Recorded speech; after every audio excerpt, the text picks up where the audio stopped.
Kali ini gue bakal ngejelasin fungsi set. Kali ini gue bakal ngejelasin fungsi set list pada Grasshopper. Buat gue ini merupakan sebuah selecting tool yang karena ini bakalan sebuah kekagetan buat gue pertama kali ketika gue belajar Grasshopper. Ini milihnya gimana kayak gitu. Nah, mau nggak mau kita harus bisa mengimaginary apa yang mau kita pilih dengan tidak melakukan selecting seperti biasa pada 3D modeler di software-software seperti SketchUp atau Rhino ya. Di 3D modelernya itu merupakan sebuah passive modeler, sedangkan yang kita mau lakukan di parametric ini merupakan sebuah dynamic modeler yang ketika kita ingin melakukan sebuah seleksi juga tidak seperti pada umumnya kayak gitu. Nah, tapi kita menggunakan fungsi setlist pada Grasshopper ketika sebenarnya ini nggak cuma buat selecting ya, tapi untuk mengorganizing sebuah data atau mengorganisir sebuah data. Nanti gue bakal ngejelasin lebih lanjutnya. Jadi pertama-tama ini gue bakal ngejelasin, gue bakalan menaruh sebuah series dulu. Ini kita lihat titiknya nanti dulu. Nah, series itu apa sih? Jadi series itu merupakan sebuah urutan angka yang bisa kita setting startnya dan dan jumlah datanya kayak gitu. Ini merupakan data default. Data default itu startnya mulai dari 0. Nah, jadi start di sini ada start. View-nya bakalan kita buat draw full names jadi bisa kelihatan semuanya. Nah, ada startnya, terus ada jaraknya, sama ada jumlahnya mau berapa kayak gitu. Nah, ini secara default startnya 0. Nah, terus stepnya juga 1.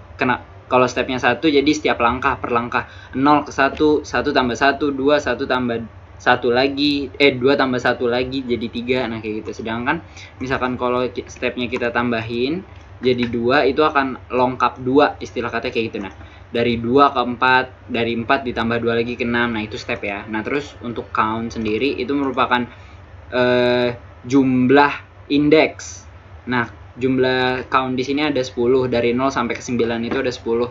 Secara default itu 10, bisa kita atur juga mau 20 misalkan. Nah, di sini 20 kayak gitu. Indeksnya bertambah sampai ke 19, dari 0 ke 19. Itu merupakan 20. Nah, jadi gue bakal ngegunain yang secara default aja dari 0 sampai 10. Bisa kita apa-apain aja sih dengan si fungsi setlist ini kayak gitu. Pertama-tama itu di Grasshopper ada, sebentar gue rapihin. Yang mau gue jelasin pertama itu insert items. Insert items di sini berfungsi sebenarnya kalau misalkan kalian klik di sini tuh ada ada penjelasannya. Dia bilang insert a collection of item into a list.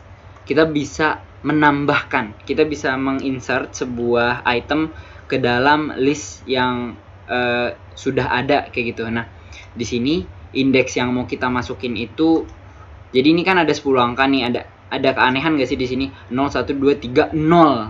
Nah, 4 5 6 7 8 9. Seharusnya kan di sini adalah angka berapa?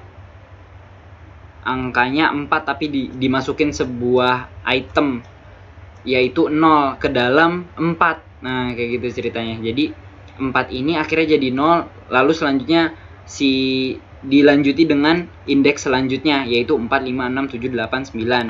Seperti itu. Nah, misalkan di indeks 3 saya mau di situ ada angka 9. Jadi tinggal diganti indisisnya itu ke 3. Terus ada angka 9 kita masukin ya, angka 9. Nah, akhirnya dia berubah. Jadi kita bisa setting nih di panel, kelihatan ada 9 di indeks 3 kayak gitu. Lalu selanjutnya tuh 3 4 5 6 7 8 9. Nah, jadi intinya kita memasukkan sebuah item ke dalam sebuah indeks. Itu fungsi dari insert items. Nah, selanjutnya itu ada list item. Listing item itu ini yang paling sering gue pakai. Jadi kita tuh bisa ngedapetin item yang kita mau. Misalkan, nah ini gue connect ini ke series, ke list. Berarti di list itu kan ada 1 sampai 10. Listnya itu di sini penjelasannya ya, biar jelas. ada 0 sampai 9. 1 sampai 10 gue biasa deh. 0 sampai 9. Nah, lalu selanjutnya kita mau pilih sebuah item, yaitu di indeks 5. Nah, di indeks 5 ada angka 5. Otomatis yang bakalan kepilih adalah angka 5. Misalkan kita ganti stepnya menjadi 3. Kita ganti stepnya menjadi 3. Nah, dia kan kelipatan tuh akhirnya. Nah, di berapa nih? Lagi ya, ini rumusnya nih. List item, gua mau pilih indeks 5. Nah, di indeks 5 ini ada 15. Berarti item yang telah terpilih di indeks 5 adalah 15. Nah, gitu ya, 15. Oke. Selanjutnya gua normalin lagi. 1. Kalau 0 itu nanti jadi merah dia. Nggak tahu jadi merah atau jadi apa ya. Selanjutnya ada partition list. Partition itu udah bisa kita tahu sendiri ya, artinya adalah pembagian. Jadi data yang kita dapat dari series itu ada 10 angka dari 0 sampai 9. Mau kita bagi menjadi 3. Size ya. Size itu mau kita bagi menjadi 3. Alhasil jadi seperti ini. 0 dari 0 sampai 2 karena ada 3 item kan. 0 1 2. Nah, terus di selanjutnya ada 3 4 5. Nah, bisa kita misalkan mau kita rubah jadi 2. Nah, otomatis jadi kayak gini. Ya. Jadi 0 1 nih size-nya. Ini merupakan size-nya, indeks merupakan size-nya. Kita bagi 5 misalkan. Nah, size-nya ada 5 dari 0 sampai 4. Datanya seperti ini. Misalkan datanya mau kita rubah stepnya jadi 2, otomatis nambah lagi. Tuh, dari 0, 2, 4, 6, 8, 10, 12. Karena list di sini itu berisi kelipatan 2. Oke, moving on. Nah, partition list ya. Jadi dia intinya adalah pembagian. Replace item. Nah, replace item itu kita mengganti posisi item. Nah, jadi gue mau nge-replacing angka di sini. Replacing angka. Gue rubah dulu, ribet banget kalau misalkan pakai angkanya. Nah, kalau berurutan kayak gini kan enak. Nah, jadi replacing angka item. Jadi di sini kan list yang tadi normal ya, 0 sampai 9. Nah, kayak gitu. Terus di sini gue masukin item dari si list item. Ada sebuah angka yang ingin gue masukkan ke dalam sebuah item atau mau gue ganti. Kalau tadi kan menambahkan insert, jadi akhirnya perbedaan antara insert sama replace. Kalau insert itu kita nambahin, otomatis datanya akan menambah jadi 10. Jadi ini ada 11 angka akhirnya. Tapi kalau misalkan di replace item itu datanya tetap 10. Namun yang indices yang kita pilih 3 ya, di 3 ini otomatis terganti menjadi item yang mau kita ganti. Nah, jadi dari gua ngambil dari sini aja, misalkan jumlah angka atau data yang mau gua replace adalah 9. Otomatis ya, di sini fokus ke sini. Di indeks ketiga akan nambah 9, akan tergantikan 9. Jadi yang harusnya 3 tapi diganti menjadi 9. Nah, itu merupakan fungsi dari replace item. Dan data pun tetap 10. Ada 10 indeks seperti itu. 0 1 2 9. Misalkan mau gua ganti di indeks ke-8 misalkan. Jadi gue ganti 8, jadi 8 itu akan masuk data 9, yaitu yang item dari si list item tadi. Selanjutnya reverse list. Reverse list sederhananya itu hanya reverse itu kan, ngerti gak sih? Anjas. Reverse itu tuh dibalik. Reverse tuh dibalik. Jadi angka yang di awal itu normalnya kan 1 2 3, tapi yang akhirnya tuh dibalik jadi ke 9 8 7 6 nah gitu. Jadi dibalik apapun itu. Nah, selanjutnya sorting list ini ngesortir item dari A. Misalkan kita masukin value case-nya normal kayak gini. Ya.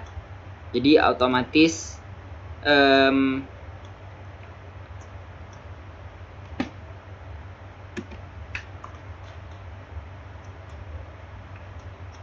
Oke, itu skip dulu deh sebentar. Oke, selanjutnya item index. Item index ini lebih kayak ke apa ya, lebih seperti true or not. Jadi dia tuh cuma ngecekin kalau misalkan gue milih item. Ini ya penjelasan dari item index. Retrieve the index of certain item in a list. Jadi itu ngelihat sebuah indeks, ada nggak nih indeks 3 di dalam list ini, kayak gitu misalkan. Nah, item yang mau gua pilih itu dari list item juga ya, berarti 9 dari 9. Nah, di 9 taruh, dan listnya itu berasal dari si partition list. Oke, terlalu ribet, jadi listnya berasal dari ini, dari seriesnya. Nah, terus gue bilang itemnya 9. Ya udah, di indeks tuh ada 9, ada angka 9 gitu loh. Ada angka 9 di indeks ke 9 kayak gitu kan. Nih. Karena kan di apa? Di list yang gue masukin itu apa? Di list yang gue masukin itu di angka 9 gitu ya. Jadi di indeks 9 ada 9. Ngerti gak? Sulit ya. Nah, sekarang gue mau nyari 14 ada di mana? Kan kayak gitu. Misalkan 14 ada di mana? Shit.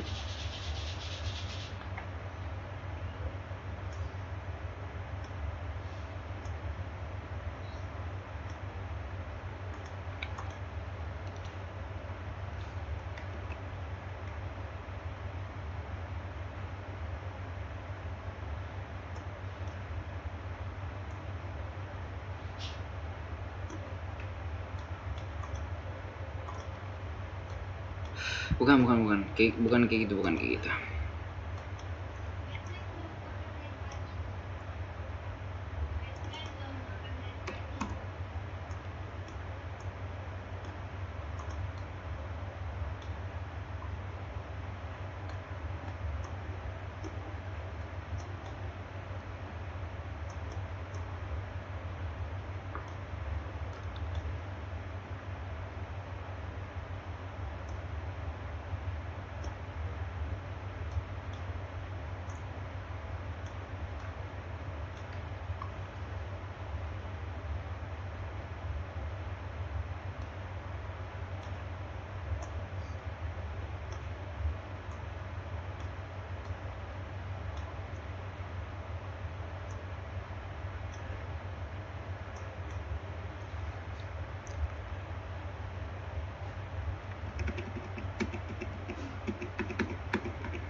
You think gotta get them sitting next to you, but after all I say.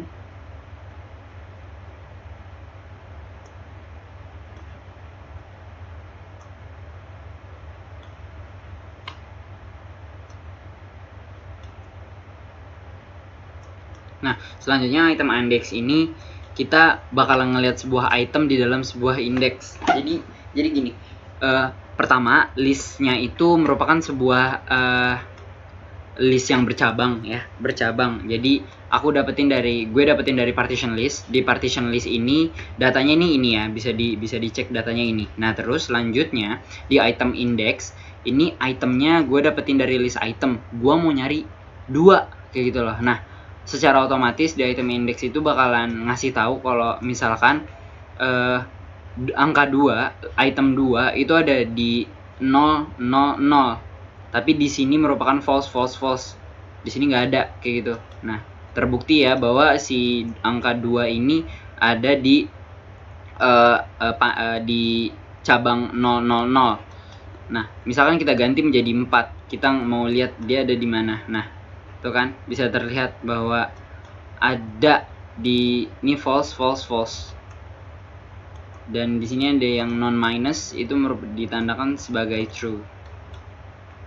Boolean toggle. Nah, ada di indeks ke-1 dia bilang di indeks 1 itu ada angka 4, lu bisa cari di situ. Nih, katanya kayak gitu. Nah, terus atau angka 5 tuh ada di mana? Dia bakal ngasih tahu. Angka 5 ada di panel sekian, di indeks sekian, baru ada 5. Kita buktikan 2 ya, di indeks 2. Nah, di indeks 2 ternyata ada 5 kayak gitu.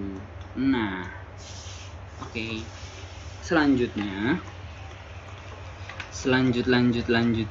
itu ada sublist. Sublist ini substitusi ya, extract subset from a list. Nah, jadi ini kayak kita tuh mau mengekstrasi sebuah list oleh domain yang udah kita tentukan. Misalkan gue mau ngumpulin data dari indeks ke berapa nih?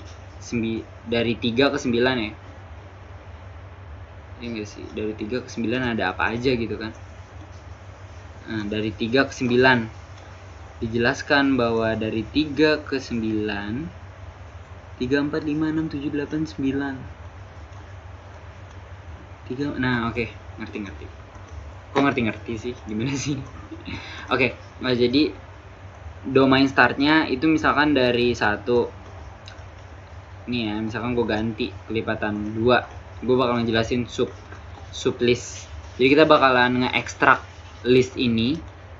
Kita bakalan nge-ekstraksi list ini 0, 2, 4, 6, 8, 10, 12 dan sekian kayak gitu. Nah, terus gue mau ambil 10 sampai 16. Nah, kita masukin startnya. 10 itu ada di 5 kan. Kita setting ini 5. Nah, terus 16-nya ada di 8. Kita masukin di sini 8. Nah, kita nggak butuh si 18. Kita cuma mau dari 10 sampai 16. Kita nggak mau ada 18, 8, 6, 4, 2 dan sekian. Nah, kita dengan sublist, dengan construct domain yang udah kita tentukan dan kita masukkan ke dalam sebuah domain, itu akan tercipta ini. Nah, jadi dia menseleksi apa yang kita mau dari angka 10, tapi harus berurutan ya. Berurutan menurut indeksnya. Nah, kayak gitu. Indeks di 5 sampai ke 8 itu isinya ada 10, 12, 14 sama 16. Kayak gitu. Nah, terus selanjutnya nih split list. Split itu kan ngebagi menjadi 2. Intinya sih ngebagi menjadi 2 aja ya. Nah, ada 10 indeks yang berisi 2, 4, 6 sampai itu berurutan. Nah, terus kita split berdasarkan 5 indeks.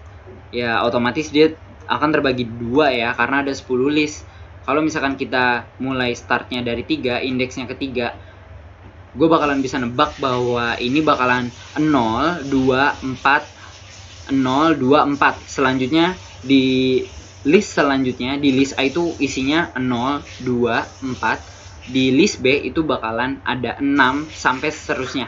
Ya, kita lihat. Nah, gue bilang 0, 2, 4. Dan terus di panel selanjutnya ada 6, 8, 10. Nah, itu nge-extraction. Nah, bisa dilihat perubahannya ya ketika dari startnya indeks dari 8. Berarti di list A itu mulai dari 0 sampai 8. Dari 0 sampai 7 ada di list A. Di list B 0 sampai sisanya. Kayak gitu. Nah, shift list itu nge-offset list ya. Fungsi shift list itu nge-offset list. Misalkan shiftnya itu 4, berarti startnya dari angka 4. Percayalah.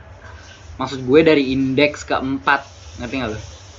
Bukan dari angka 4. Bisa kita lihat ya bahwa di sini kita lihat 4-nya apa? Angka ke-4 adalah 8. Nah, otomatis di indeks ke-4 ini startnya dari 8. Makanya di sini tuh 8, 10, 12 baru start 0 lagi sampai ke 6. 6 kan berarti ada di indeks ketiga. Intinya kayak gitu shift list. Mau kita ganti 0 tuh normalnya gimana? Nah, normalnya kan 0, 2, 4, 6, 8. Tapi kalau misalkan start dari indeks ke 1, berarti 2 ini bakalan jadi ke 0 dan 0 ini bakalan jadi ke 9, percayalah. Oke. Nah, gue bilang 0-nya bakal ke 9. Tuh, bener kan? Nah, itu fungsinya si shift list, dia nge-offset list. Offset all item in a list. Offset all item in a list. List length itu merupakan alat cek buat gue, ya kan? Jadi gue mau tahu ada berapa panjang data sih di dalam sebuah list ini, kayak gitu. Di dalam sebuah urutan ini ada berapa banyak, kayak gitu. Nah, ya ada 10, kayak gitu. Misalkan count-nya, ini kan 10. Karena count-nya ini merupakan 10. Kalau misalkan kita ganti dia menjadi 30, ya, banyak item. Nah, kita lihat ada 0 sampai 29 seperti itu. Nah, terus otomatis dia bakalan terhitung sebanyak 30. Nah, sekian. Nah, ini tuh fungsinya apa sih? Gue bakal ngasih salah satu contoh karena sebenarnya nggak semuanya berguna untuk selecting item. Misal gue mau pilih titik. Nah, udah ada titik-titik yang gue buat di sini. Nah, banyaknya. Ada berapa titik nih? Nah, gue mau ngecek. Gue mau pilih titik ke gitu. Gue mau pilih titik ke di item sekian. Berarti pakai apa? Nah, kita gunakan list item karena kan list item buat milih si titik tadi kan, buat milih data kayak gitu. Nah, kita masukin listnya. Titik ini merupakan sebuah data yang mau kita pilih. Baru indeks ke berapa yang mau kita pilih? Ya, indices, index. Gue mau pilih titik ke 50 ceritanya. Masukin ke indeks ini. Baru kita lihat di mana 50 tersebut. Nah, 50 ada di sini ternyata. Kayak gitu. Selecting item. Nah, lu lihat hijau itu merupakan item-item yang udah kita pilih. 50. Sedikit sekali ya. Nah, jadi itu list item. Nah, kalian bisa coba-coba untuk set list pada Grasshopper ini dengan menggunakan beberapa item yang udah gue jelaskan tadi. Selamat mencoba.